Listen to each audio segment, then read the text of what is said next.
Paul Allen, who runs the micro distillery with his wife in Lilburn, Georgia, was careful to tell us that he isn't usually a believer in the whole haunting thing. "Our household is basically crackpot free," he said. "I'm a 40-year veteran engineer, and my wife is a recovering attorney. She's also a talented glass artist. Over the years," he said, "we grew close to a fellow with 25 years as a nearby shop owner selling the raw materials for her glass work. In that time," Paul said, "they often heard the shop owner discuss the spirits in his shop. They all had names, kept to specific areas, and were said to be friendly.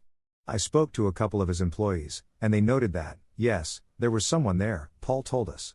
While everyone at the shop more or less coexisted with these beings, they didn't like feeling as if someone was running fingers through their hair when nobody was around. Things might have continued indefinitely like this if not for renovation plans. The old downtown area was about to be massively refurbished, so the shop owner decided to shut it down and move. One afternoon, my wife and I visited for the last time.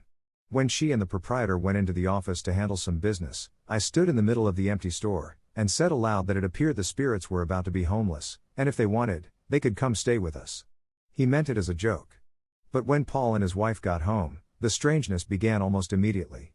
First, it was smells, cigar smoke, roses, and bacon cooking. House guests would ask who'd been cooking bacon in the middle of the night. Things steadily worsened, including late-night screeching fits by the pet parrot. The cats refused to go into certain areas of the house. But then came the knife. "I was cooking dinner when a large knife flew from beside the stove to the casing of the kitchen door," said Allen. "I can professionally state that things that are thrown and released will follow a specific downward path, whereas this one went straight and horizontally. I measured the departure and landing points. It was clearly moved there, not thrown." The last straw for Allen was seeing something floating up the stairs. "Yes, I prayed, not out of fear but desperation to be rid of this thing," he said. "I reminded whatever it was that we were given dominion over this earth, and thus its time was up, leave. It did," he reports. "Seriously.